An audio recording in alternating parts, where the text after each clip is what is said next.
'Tis the season that new televisions are now being released into the Australian market, and there's lots of different vendors with lots of new models being announced and rolling into retail stores at the moment. So all the big retailers are showing the 2020 models. Some models are going to be delayed by a few months, partly because it's taken them longer to get their stock here because of factory shutdowns and all those kinds of things. But LG has been rolling out their 2020 stock over the last few weeks, and I've had a go of one of their OLED televisions, and so has our next guest, Geoff Quattromani. How are you, sir? I'm really well, Charlie. How are you? I'm good. Now, 2020 TVs, obviously better than 2019 TVs. You've tried the CX model of the LG OLED range. I have as well. Sad day when they took it back. But what was the main thing that you noticed when you set it up in your lounge room? Look, I think the first thing I noticed was actually that no one should set these things up on their own. I think it's a scary thing to do. This TV is so thin. The base needs to be attached to the TV, and unless you've got two confident people to do it, don't do it yourself. Actually get someone to professionally install it was the first thing I noticed. But gladly, once it was sitting on my entertainment unit, it's unlike watching any other type of LED TV. It's just so much more immersive. The contrast is incredible, and those blacks. I mean, we've always talked about OLED being the best for blacks, and this year again, it's no exception. You talk about setting the TV up in the first instance. For some reason, every single manufacturer has got a different way of placing their TV onto the entertainment unit. Doesn't matter whether it's the stand is on the edges and you've got to add it that way. The stand clips on from the back. The stand clips on from the front. It's almost harder than making Lego setting this thing up in the first instance, especially if you don't read the instruction book for about 20 minutes. Completely. And when you're dealing with a $5,500 TV, as this one was, you get quite nervous, especially when you haven't bought it. You almost feel like you're at risk of buying it if you break it. But the stand actually came in two pieces, which is something I didn't realize initially. So I had the first piece attached and tried to put it up on the stand, was not going to sit up straight. So unless you've got both pieces there, you're in a bit of strife otherwise.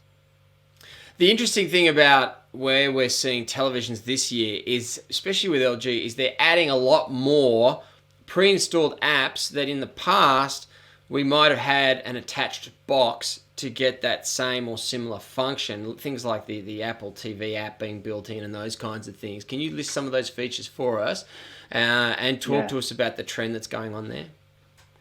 Look, I would say LG's been making more handshakes than anybody else in the world. When you turn this TV on, you've got access to, Netflix, Stan, Amazon Prime, but then you've also got not just a full app store, but you've got Disney Plus, you've got Apple TV, so you don't need to buy an Apple TV and attach it to it anymore. It supports AirPlay too, so you can cast pretty much anything from your smartphone to the television as well, including screen mirroring.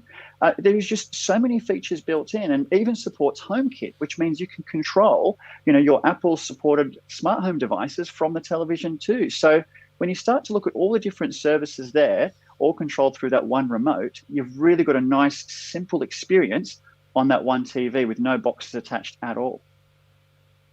The interesting thing as well is one of those handshakes has obviously been made to Google, yet they don't run the Google Android TV software on this. They've got their own WebOS software that runs it.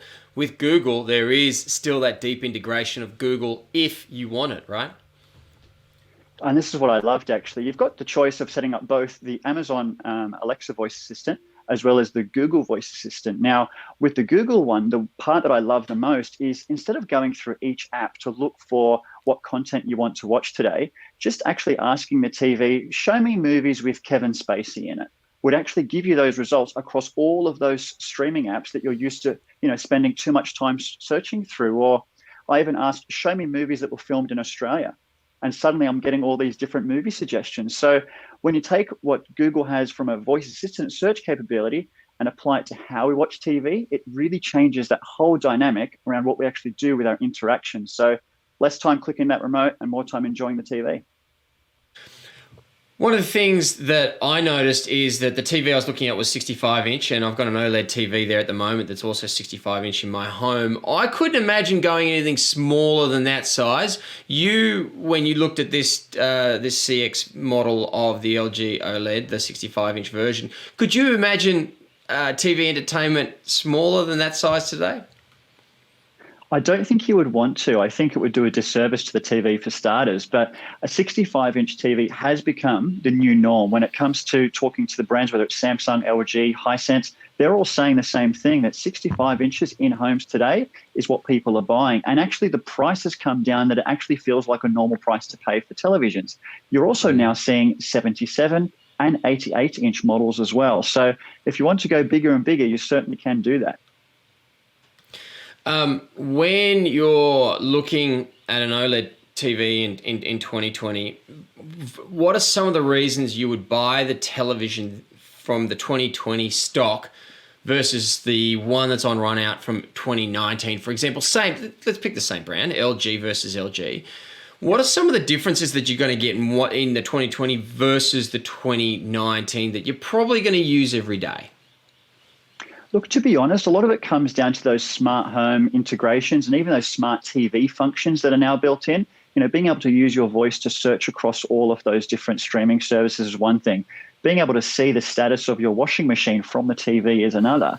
But honestly, the panel and the technology is still fantastic. If you have a 2019 model, do not upgrade to 2020. And if you can get a good deal on a 2019 model, then you're not going to be missing too much. I think there are some new benefits, obviously. But honestly, if you want to save a buck, the 2019 range is still outstanding. And if you've got one, you should still be very happy with the TV you've bought. It's one of those things where we go to CES in Las Vegas every year. It was the last tech expo that I went to before they were all cancelled because of the stay-at-home rules. And I saw what LG was doing. One of the things that we're very active in was OLED, but they've got another format they're going to be pushing this year as well. We'll get you back on another time in the coming weeks to talk about that. LG's 2020 roadmap is rolling out through different stores at the moment. If you've got any questions, put it in the comments below. We'll get back to you as quickly as we can on that. Geoff Quattromani, good to have a chat to you as always. Thank you, Charlie.